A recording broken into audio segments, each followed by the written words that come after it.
Everything is energy, and we are always creators. Well, today I want us to talk about the issue of sex. A lot of people have a vulgar conception when the word sex is mentioned. But the topic today is sex a sin? Well, let us try to understand what the word sin actually means. And I would want us to look at the word sin from the concept of Socrates. Why am I choosing Socrates?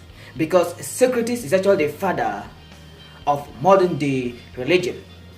His philosophy has been taken by the theological world to understand the spiritual world. Because Socrates understands that we came out from somewhere into this physical realm to manifest the reality or the form that we came into the physical realm with.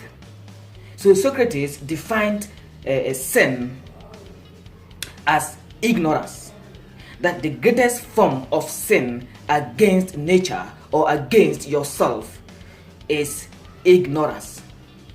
And once you are ignorant about a truth, it is not a guarantee for your success, because your ignorance would not mean that if you knew, you would not be ignorant. So you have the mandate to search for the truth for yourself. Now, well, if I say everything is energy, it means that the energy that causes the physical expression of sex is as strong an energy as any other energy. But you would be surprised to even realize that the greatest and the strongest form of all energies is sex energy. Now, a lot of people have this misconception that sex is spiritual, and I can assure you that it has been scientifically proven. And of course, science again has debunked that notion that sex is spiritual. But on a more serious note, sex is actually biological.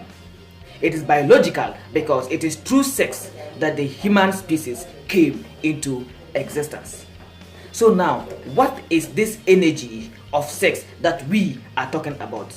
Everything that you can ever see, feel, and touch on the surface of planet Earth came as a result of sex. Right now, you could be watching this video from your phone, or watching this video from your computer or your tablet, or any other media that you can access the video from. The truth is that that material came into existence through the transmutation of sexual energy. Now, sexual energy can be used in two forms.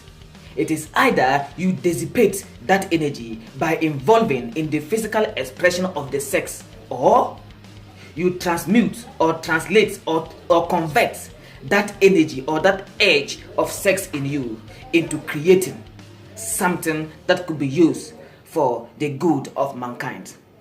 So a lot of the inventors of this day and centuries ago all were able to make what they have made out of the conversion of sexual energy into that physical material we are enjoying today.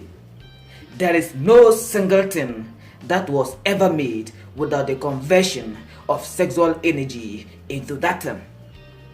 Now, the edge for sexual intercourse is the energy, but the discipline to be able to transmute that sexual energy into converting it into a thing that could be used for the good of mankind is what gives you the power of wisdom.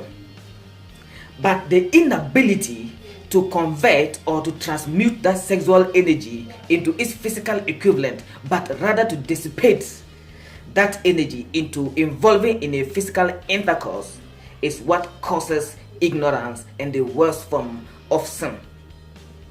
So according to Napoleon Hill, sex transmutation is a secret that if mankind can embrace, they would know that it is simple to be able to create and manifest anything for yourself in this physical world. So once again, sex transmutation is of course the greatest form of energy that mankind has ever been bestowed with. And until we know how to transmute and discipline ourselves, we will continue to wallow in ignorance, where Socrates describes as the worst form of what? Sin. So once again, everything is energy, and we are always creators.